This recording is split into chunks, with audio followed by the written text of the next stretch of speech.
And we're back. Welcome to No Direction Beyond, your Starfinder news, reviews, and interviews podcast. I'm one of your hosts, Jefferson J. Thacker, also known as Param, and I'm joined by Alexander Agunis, the Everyman Gamer. And I'm James. I write Code Switch. There are a few calls for heavy gear when you're dealing with sci-fi imaginations. And while we do not yet have our mecha available to us, at least not officially, there are some third-party attempts to do mecha rules already out there.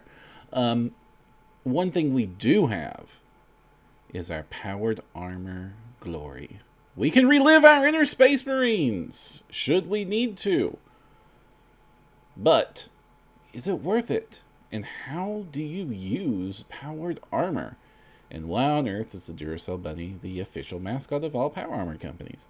We will tell you that and more in today's No Direction Beyond. So everyone, powered armor, why? Why is the fantasy of powered armor so attractive? Because everybody wants to be in the Brotherhood of Steel. I was going to go Jim Raynor in StarCraft, you know, a convict in a power armor suit, but, you know, everybody's fantasies are a little different. Mm-hmm. No, listen, I don't want to watch the world, set the world on fire. I just want to start a flame right in your campaign. No. Yeah, of course, I mentioned the Warhammer, of course, StarCraft, of course, Fallout. But the idea of mechanized power armor is just rampant through fantasy. I very much like how the powered armor is printed in The Expanse, which is a mobile, unkillable death machine. Which is not what we get in Starfinder, because that would be too broken OP to enjoy playing with. But there's lots of depictions of it out there. Besides the StarCraft and the Fallout, any other famous power armors you can think of? I mean, Bubblegum Crisis Tokyo 2040 pops into my head. The hard suits in that are like really lithe and agile and are less gaudy. Halo as well, similar type of design. Yep, the Spartan suit would definitely be a power armored suit. And it's really hard to draw the line, though, between some of the beefier heavy armors in what would be considered a power armor. So what do you think is essential? What is essential for the fantasy for something to be a powered armor as opposed to just a lot of armor? You need to have a built-in computer system of some kind. Yeah, it needs to have mechanical actuation in it between going from powered heavy armor to powered armor. Like a knight, no matter how heavy their armor, isn't powered unless there is actuators or something else helping and assisting in that movement. Mm-hmm. And I guess Alex pointed out probably the current most famous piece of power armor, the Iron Man suits. Oh yeah, but they would also be OP, because they're even more broke than the one I mentioned from the Expanse series. He just has like 80 million upgrade slots. It's fine. 80 million of them. Also, it's because he's a billionaire. All right, so let's start with powered armor in Starfinder. What makes powered armor different from other types of armor in this game? Well, do you want mathematically or do you want like thematically? Rules-wise. Well, on average, powered armor tends to have about a 1 to 2 point advantage in KAC over heavy armor. In EAC, it varies a little bit more, but in terms of like blocking physical attacks, powered armor is the best AC you can get in the game for KAC. That is always and forever, as long as you max out its decks. Yeah, and a lot of power armors, not the ones so much in the core rulebook, but a lot of them in Armory, also have like a secondary rider ability to them, where heavy armor's rider abilities are usually more muted. Yeah. Also, it only takes a full action to put on powered armor, which I thought was funny, because regular armor's way longer. Yeah, you just jump in. Yeah, it puts itself on.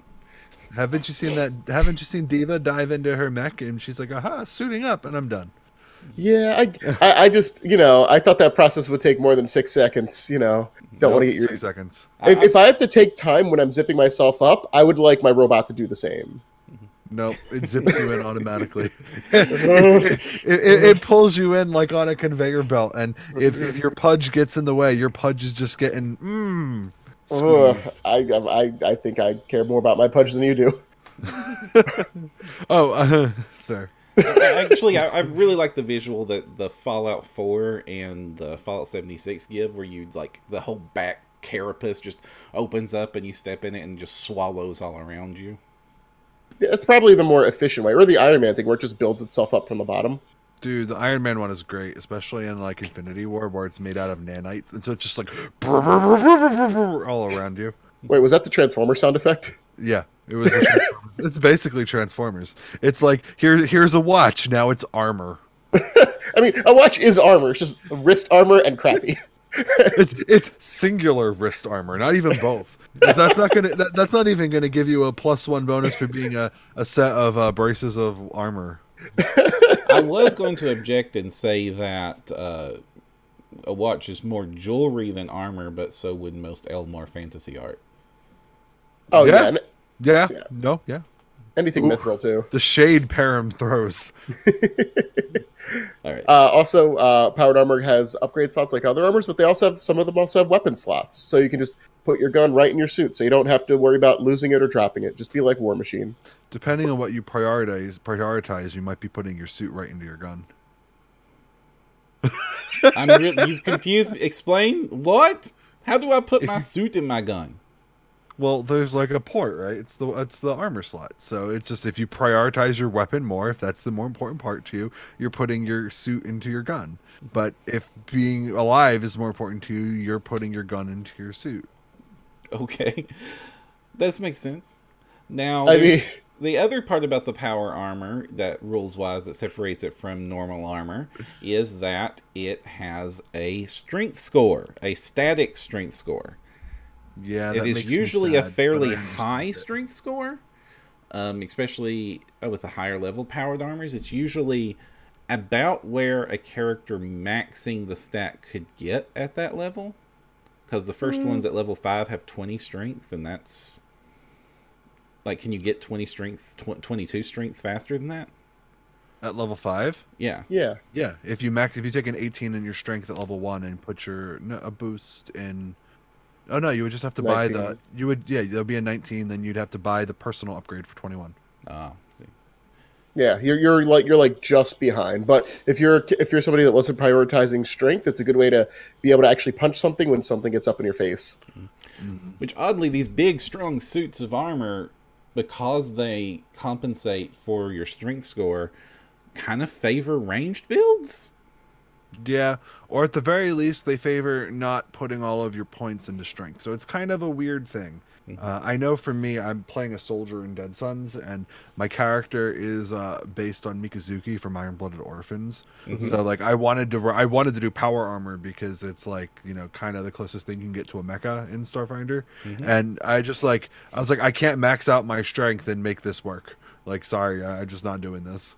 Maybe in another timeline, I would have gone ranged and then taken the powered armor to kind of make up for the fact that I dumped Dex, but I didn't do that. I became the boy killing machine at level 1 with strength. And it kind of makes it a little bit of an issue as well, because while you can have the you can be a soldier and get the proficiency with powered armor without having the requisite strength score of the heavy armor proficiency and all that, like if you were taking it from a different class. But you can't take stuff like cleave, and it makes it harder to carry heavy weapons if you're using them outside of your suit. Like, your suit might have the strength score for it, but you might not personally. Yeah, you would have to move in your suit all the time. I do kind of like the visual of this, like, really agile, pilot, skinny characters that specialize in gigantic, heavy weapons. It's definitely a trope. Like, it's there for a reason. I think that you come to the problem that all of your money goes into that. And especially if you're playing the Dead Sons Adventure Path, money can be really tough to come by. Yeah. Yeah, there's no real way to reduce the cost of your items. Doing crafting doesn't really do that as much. You can kind of throw your players a bone if you use certain items that you say are compatible. You get like a 10% reduction in cost for whatever they're building. But you're generally on par. Also, there's nothing that says you could take items and turn them into UPBs. No, there isn't.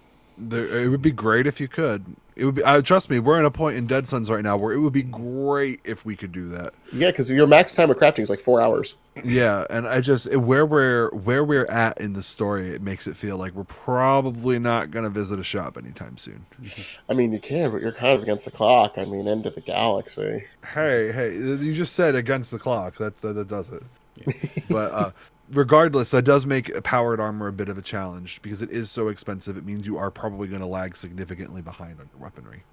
Mm-hmm. And the other thing about powered armor that's also going to be a challenge, constantly sapping at your gold, or credits in this case, is the batteries. These things take batteries to run. There are some tricks to make it less horrible, like putting the backup generator upgrade in your armor will keep most of the ones that only use a charge an hour going perpetually. Otherwise, some of the power armors have like a charge a minute. So just keeping those going at the practical adventuring status of using those armors becomes difficult because you have, how do I transport this to when I need to use it in a fight?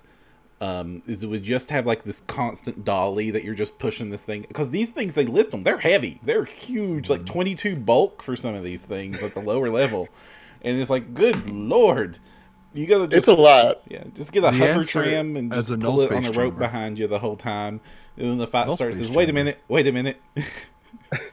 what is it? The brawler frame is item level 9. It's bulk 38, and it uses a charge a minute. Yeah. With like 40 max. So you get like...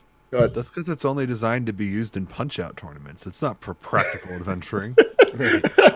I mean, you're right. It's really not. In fact, there's stuff that you can do to put like picks and change up the melee unarmed damage. But it's like you might have to spend money on an actual vehicle to carry this around. Null space chamber. What is it? But isn't there a bulk limit on that? Yeah, it's like 20. It'll fit most of them. And Type 2 goes up to like 50. Oh, I was about to say 38 is what this one is. Yeah, it just need a really big null space chamber. I also like the idea of the vehicle. If you can get like a robotic or computer controlled like flying vehicle, just call in a drop.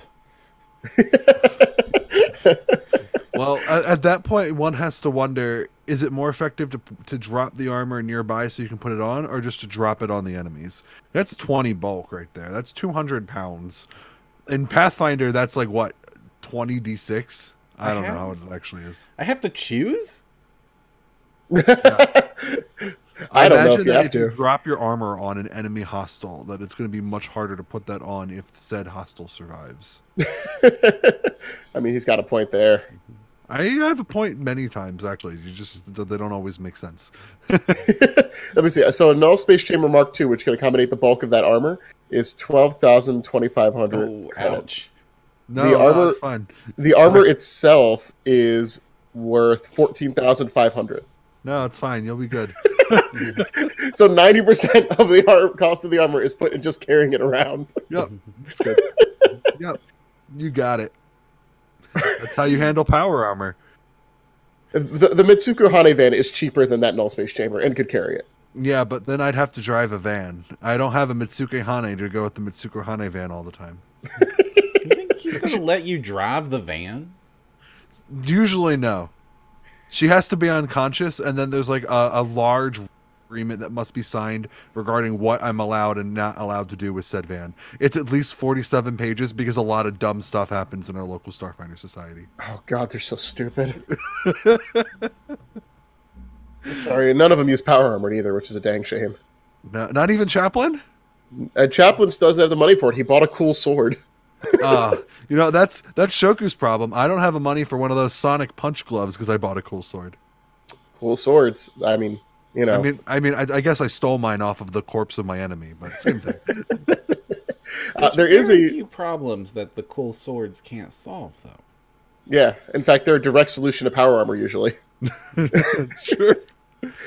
There is also a kind of tucked in there rule for upgrading your power armor, but it is a very expensive option. But it does allow you to pay 150% of your current suit's cost to increase it by 1 eye level and increase its ACs by 1. And if it's at a 5th item level breakpoint, like 5th, 10th, 15th, it increases by 2. So if you really like it and you want to treat it like your baby, but you're going to be a sugar daddy with that cost. Well, so that particular option is really effective if you are using a powered armor for your build that has a special effect that you absolutely need to carry over, because the game doesn't have any base upgrading rules. But if you're someone who really likes that sweet spell breaker Aegis because it gives you like what, a +2 to dispel checks or something, which is a bonus type that currently does not exist anywhere else in the game, and you never want to give that bonus up, you are going to upgrade your power armor. You are absolutely going to do it. It's another good case where Armory really feels like it was the thing that they didn't have room for in core, because man, oh man, even some of the core powered armor cool effects like that don't get duplicated across powered armor types. Yeah, it seems like each one is its own individual, and you would get them and lose it. Although there's only like I think there's only 2 or 3 power armors in the core rulebook that have. Oh, sorry. Well, that have like effects to them. Yeah, I mean the goblin one is just bad. Don't be a goblin. The cargo loader one's terrible too, but let me make sure. I'm not sure if that one was core, but the cargo loader is just for the only thing it's good for is moving heavy objects. It's real good at moving heavy objects. Yeah, just you take the dinosaur, you pick it up and you move it to a hole. That would have been really great that one time. I just slashed it and it bled to death very slowly. I think it was going to die anyway. You're a monster. And that also brings up that if you really want the powered armor fantasy, the core rulebook is not going to do you justice here. You really need Armory. Either the book itself, especially if you're going to be playing in Society, you need the book itself in some form, either PDF or physical. Or if you're playing custom, SRD rules from Armory. But the basic rules for powered armor in the core rulebook are just absolutely bare bones. Yeah, some of those armors, like the battle harness, is nice, but that's it. You need to use something else, and it won't upgrade. And you really, if you're going to make this a viable character concept, you really need to start thinking outside the box with how you got your gear set up, and exactly what kind of campaign you're going into. The flight armor sounds real sweet till you realize that you're basically going to have a Pez dispenser of AA's to keep it going. Yeah, and also like you can just get like implants that make you fly all the time, or just constant airwalk at will. Yeah, that one is really good. You put force projectors in the soles of your feet, so as you walk, you just make little discs of force like you walk on. It's like Elsa in that Frozen True 2 trailer. And you can do it in the depths of space.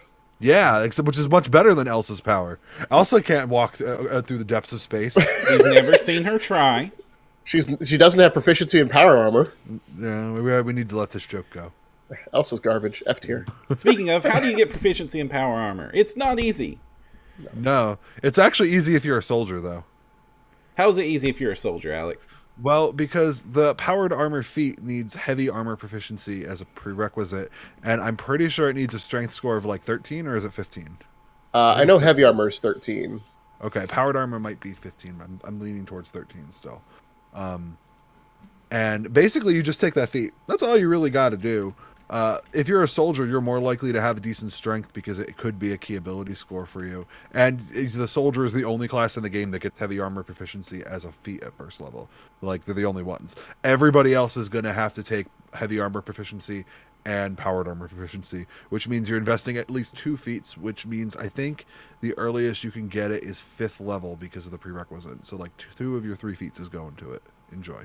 Yeah, it's the prerequisites are strength 13 and a base attack bonus of +5. Yeah, so if you're a 5th level Solarian or a soldier, you could have it at level 5. Everybody else needs to wait till level 7. It is not easy to grab. Which means it's really out of the way for a vast majority of Society play. Only the latter half can you really count on being able to get it. It's also really funny that there's an item level 4 powered armor in Armory as a result, because it's technically before anybody could possibly be proficient with it. Yeah, you just strap it on. You just eat that -4, and you're just the cool. Listen, it's the Goblin Scrapper. Goblins would do that. Like that is in character to me. I remember the scenario where that came in. That goblin was frightening, but that armor wasn't great. No, it really wasn't. Wasn't there a mechanic to Titanfall it? Yeah. Yeah, that was a good scenario. Man, Starfighter Society is cool. Yeah. Yeah, that's a really good scenario. Regardless, though, that's basically what you got to do. So if you are someone who is not a full BAB character, you need to have 2 of your 4 feats by 7th level invested into it. You also need that 13 strength, which is rather difficult. It means putting at least 3 of your very precious ability points into strength. And I guess at that point you could always do the boost from 5th level, which makes sense. But it's still, you have to actively pump your strength a little bit, and you have to pump it to an odd number, which is even better. Yeah. Yeah. And then immediately get rid of it because you don't use your strength and power armor. And then it feels just doesn't so matter. wasted. Yeah. Because your new power armor is going to be better. It's like, hey, guess what? I took a feat, and now when I'm in my robot, my strength is better. I mean, it's like being Superman. You got to be strong enough to wear, pick up that lead line cape or whatever. Yeah. Indeed. So, I guess, like, if you really want to be good at armor class and you really want to be good at powered armor, I don't know how you feel, James. I feel like the soldier is the best option to go for it, just because there's at least 2 fighting styles that sync really well with powered armor. There's guard, which is I'm better at defending, and most of the abilities apply to heavy and powered armor. The other one is armored blitz, which gives you a whole bunch of really cool benefits while you're wearing armored that most of them work while you're in powered armor. Like punching. Don't you want to punch people with your giant robot? Oh, the armored storm. I was like, wait, Blitz is something else. Armor storm. Yeah, armored storm. Yep. Yeah, I mean, Blitz is okay as well because you do increase your land speed, and that's something that usually gets dipped, especially early on in your tree of I'm in powered armor and I'm slow now. Yeah, no, I don't think that any powered armor are really good at speed until you get to the accelerated frame. Which Yeah. is 7th to or 11th, something like that. And there's a couple like the Adventurer's frame that gives you wings, and I think the speed on that is 40. Celerity Ring's 50. Adventurer's armor gives you wings, eh? Yeah, it's a tentacle that turns into wings, so That's a very interesting wing. We're gonna have to see if that's anatomically correct. I mean, a tentacle's just an arm, and an arm's just a wing. Mm-hmm. But looking over the suits, was there any suit in particular that like caught your guys' eyes, like What do you about their think, Baron? abilities?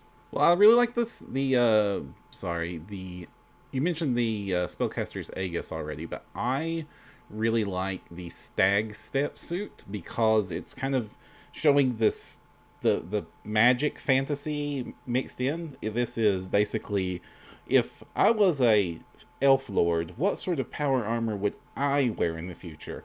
While one that lets me bend reality and teleport around. That's the kind. So I don't think it has enough emo hair for Elf Starfinder. Oh. But it's basically this big red armor with actual antler ears coming out the top of it that just lets you teleport around. I like that one. I also like, just the basic ones, like the Ironclad Bulwark. I mean, if you just want a big old bunch of metal strength and weapon slots, that's what you got. I think that any suit of armor that's called Jarl Slayer deserves to be given a pat on the back. That one is really cool.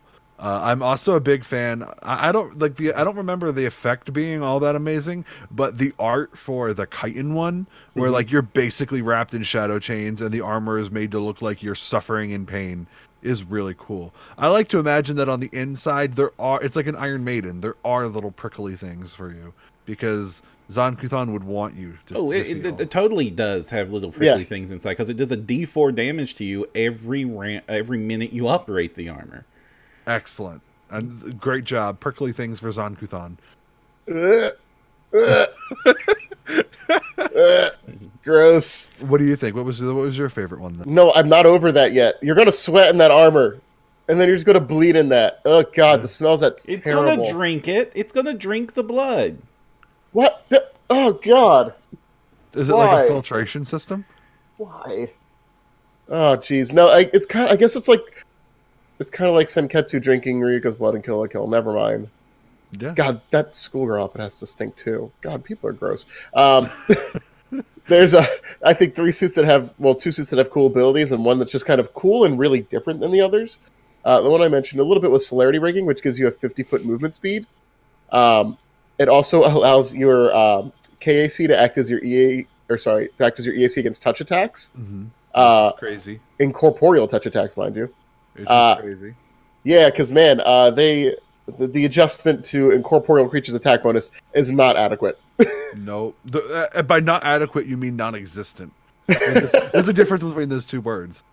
In Pathfinder, you get a whole bunch of modifications to your armor class and to attack bonus for being incorporeal. Not in Starfinder. You just slap that bad boy on and you watch in horror as your creature takes half damage from all sources and is not affected in its fighting capacity in the slightest. Thanks, Alien Archive. Yeah, there's a couple difficult scenarios because of that one in particular. At least one scenario and at least one boss in an adventure path that I know of. Yeah.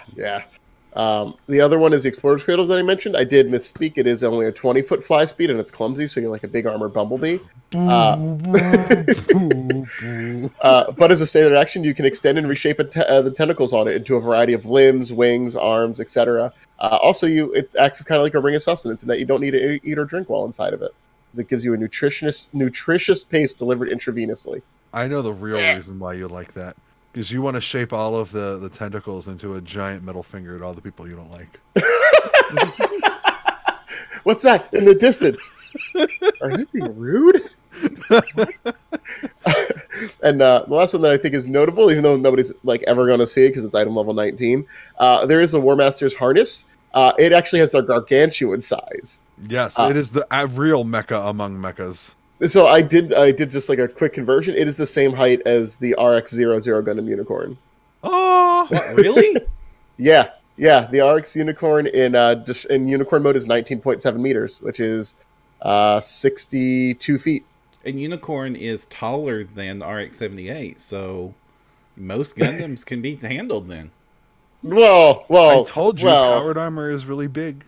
Well, some of it is. Like, this one actually requires 2 free hands to use. Medium-sized armor doesn't because it just assumes you use your hands. But this one's a cockpit. Yeah, that's great. Yeah, also, Gundam beam weapons are bullcrap, so don't bother dealing with anything with there because they're just lightsabers in space. No, that's because this is Iron-Blooded Orphans. It's not Gundam Unicorn, where Iron-Blooded Orphans actually has, like, real weapons that aren't stupid. Except for that one that is real stupid. But because all weapons get stupid. Eventually, offense always surpasses defense. That's true. Whether it be kinetic or energy, it's always going to happen. God, those dying slaves. So one of the builds is obviously the soldier build, especially if you go with some of the armored focused soldiers, bulwark soldiers especially. You could do one of the other ones I was looking at just because I wanted to be different is Technomancers are good with tech and enhancing things, so you could build a fairly useful, if you go with like the battle mage tech wizard, the big long arm proficiency, heavy weapon proficiency, you spend all your feats on getting the proficiencies because Lord you'll need it.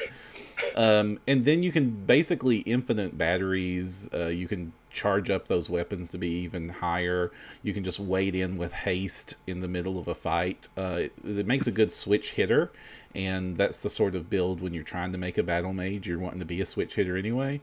And also mirror image plus power armor means you're basically unkillable. Yeah, you are the highest AC character in the game, and you also have all the magic power of a Technomancer. Enjoy. Yeah, because you don't have spell failure. Summon your own flank companions. I know that one of the really popular ones that I've seen is Mystic with powered armor. Ooh. Yeah.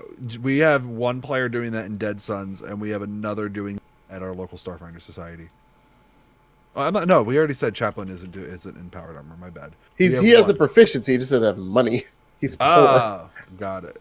Yeah. So when you get right down to it, being a mystic with a powered armor just basically means, hey, I've got all these spells, and also I'm giant and really hard to hit.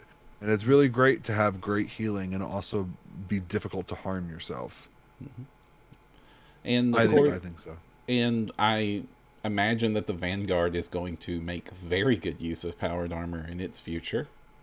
Yeah, there's probably a build for it or so, but a lot of their abilities actually require you to be in light armor or no armor. Yeah. They have about half and half, and they're also really high on dex. Like a lot of their abilities, like their Entropic Touch can be operative weapons, like for hitting dex. So you might not want to, It'll be interesting to see if people do, because just because it doesn't seem obvious doesn't mean it can't be done. For example, my Skittermander only has photon revelations. How is that affecting the build, the playstyle?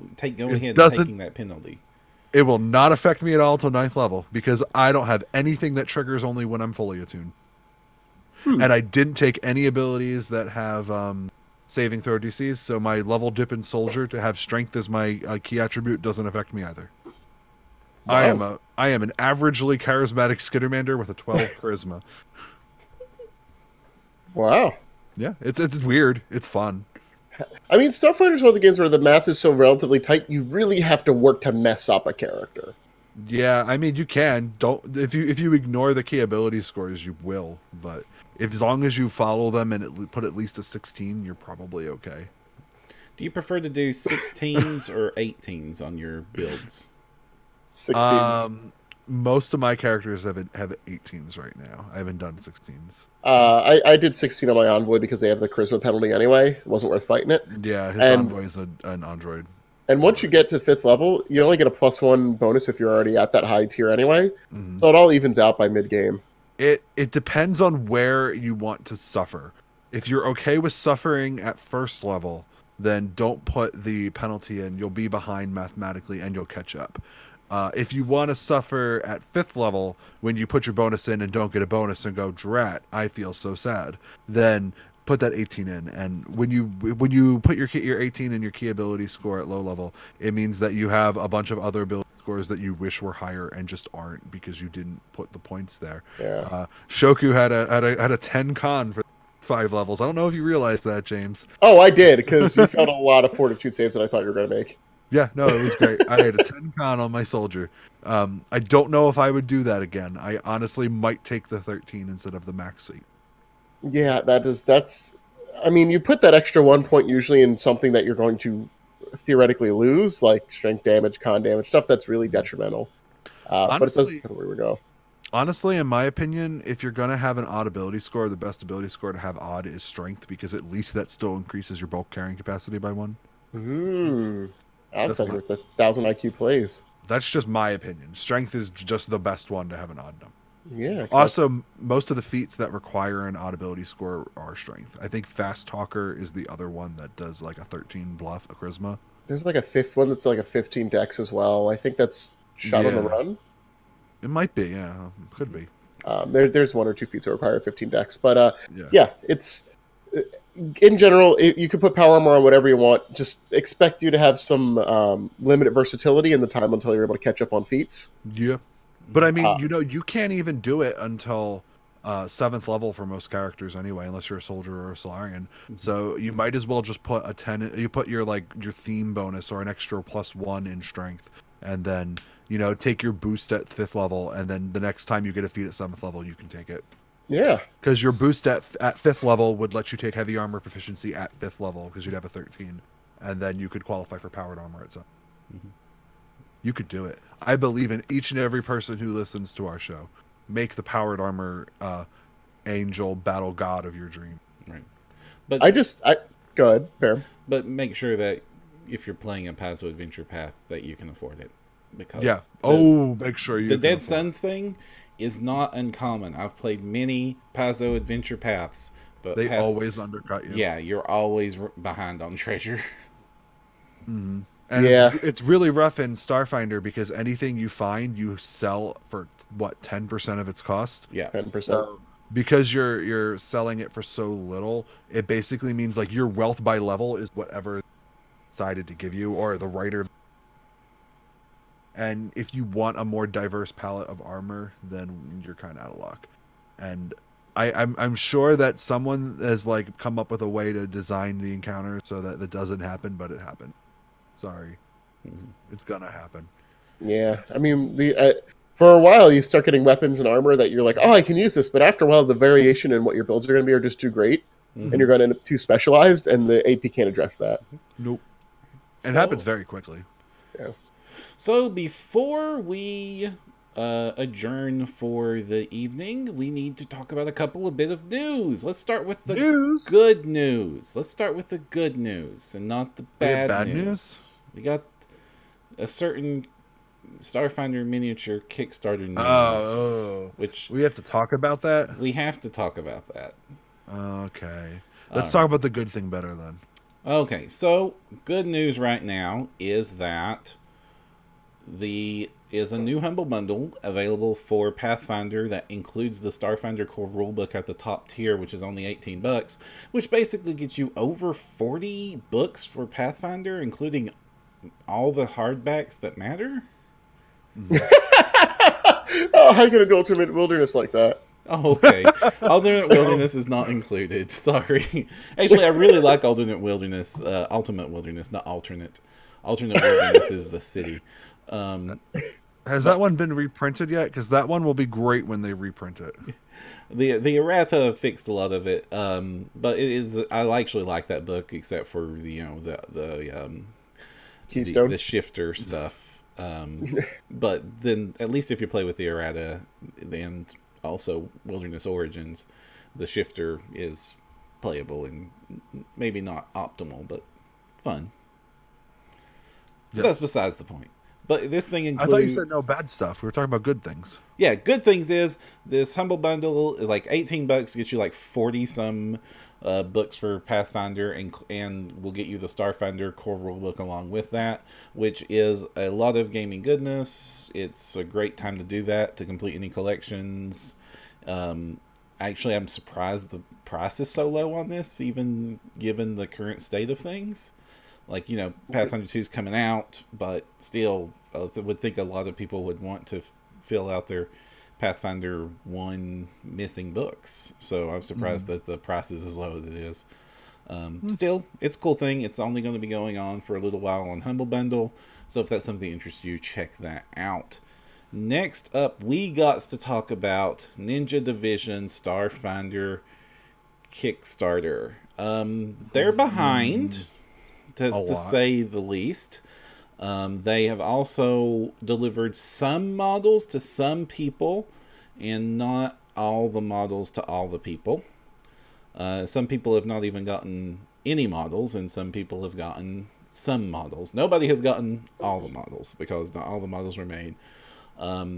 There have been some statements put out about the situation. The manufacturer has put out a statement that they haven't been paid for their work, and therefore are waiting for payment before they can release the models that they say are all finished and sitting in a warehouse. Probably, yeah, that makes sense. And Ninja Division, they put out a further statement on the state of all their Kickstarters, with bar charts and pie charts and everything, but it all breaks down to the fact that they don't have enough money to finish, but they aren't giving up. They've laid off all but 3 of their staff because they can't pay anybody right now, and they're looking for ways to complete it. They haven't declared bankruptcy yet, but if you look at all those bar charts, they owe a tremendous amount of money and need more money to be able to finish it, and has no money right now. And so it looks kind of bleak on the horizon for the official Starfinder miniatures. Yeah, which is a shame because apparently they're all made. Every single one of them. That's what the warehouse people were saying, right? Yeah, the warehouse said that manufacturing was finished. Yeah. It's very Indiana Jones and the Temple of Doom. Eventually you're going to just find it in a warehouse and you're just going to see all these minis. Which makes me wonder what's going to happen to those minis, because like the legal who owns them is probably like we're not lawyers and everything, but if they haven't been paid for them, the factory probably owns them. I don't know what will happen to the manufactured minis that the backers paid for. Me either. It's a very weird situation, and there's a lot of negative emotions surrounding this, because not only is Ninja Division super late, but they've been relatively silent about the whole issue. As a matter of fact, the fact that this statement came out a couple of weeks after the the Supreme Court of like Idaho or Wisconsin or something, whatever company that they're based in, like whatever they got involved, like they all of a sudden, oh, here's this state of how things are going. Right. Yeah. The legislature was looking at them. There's some articles that came out recently detailing the fact that they raised millions of dollars on Kickstarter and haven't delivered their products. This is not the only Kickstarter. They have several Kickstarters focused on miniatures that they have not delivered. And part of the criticism that came out when this one was coming around, it was they were not delivering their product at the time, is why were they starting up more Kickstarters before delivering the ones that they were already behind on? Without knowing much about what's going on, it almost sounds like they were trying to borrow money from... we've got to be careful with anything we say as a news organization there, Alex. I don't... We do not know the details of or motivations behind this. We just know what was released in the official statements, and we have to be careful about what we say otherwise. But that's the situation. It kind of sucks, and we hate it for anybody that's pledged in on that. Yep. Did either of you two pledge in on that? No. It was too expensive, and yeah. I made my own Formian Mini. Yeah, we're doing this, dude. That was sweet. You're missing a leg. What happened? Did you? No, it's pointing outward. Oh, there is. Okay. Yeah, it's gonna have to tripod. I was gonna ask if you got like lost in battle or something.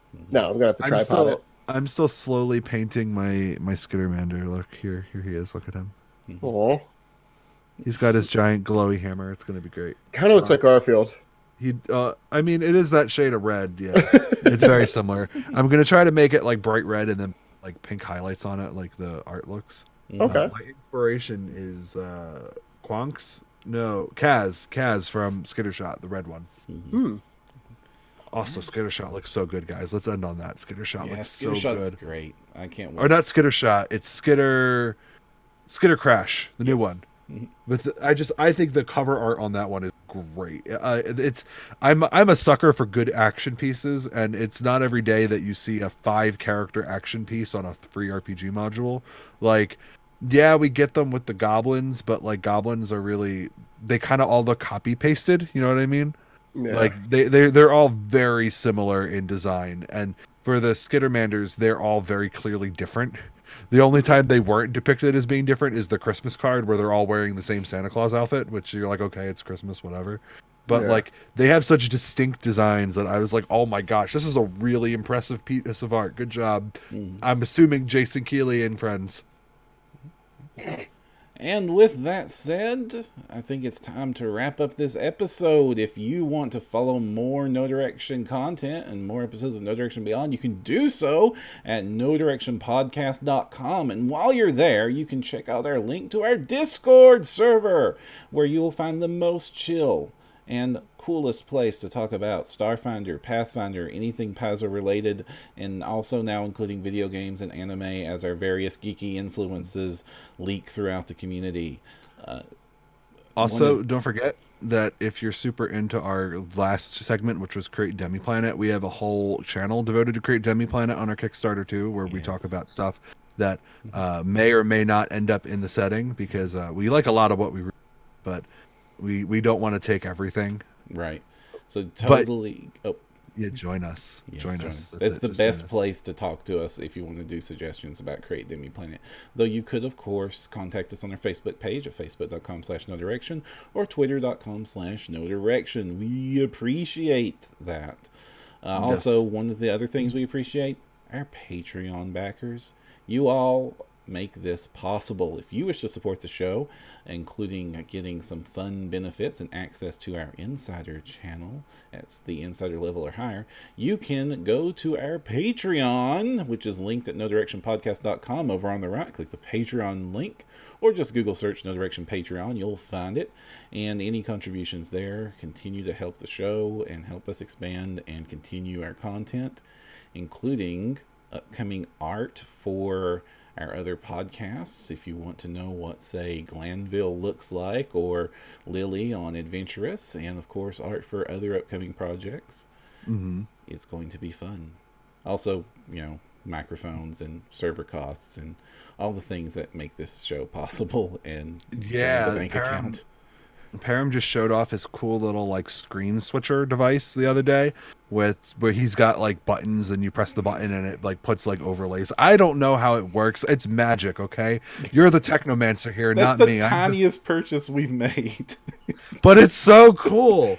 It doesn't matter that it's tiny. It's like how this thing cost me like $10, but it's great for holding things. I love it. I also love your little screen switch thingy. Yeah. All right, everyone. With that, we're going to sign out.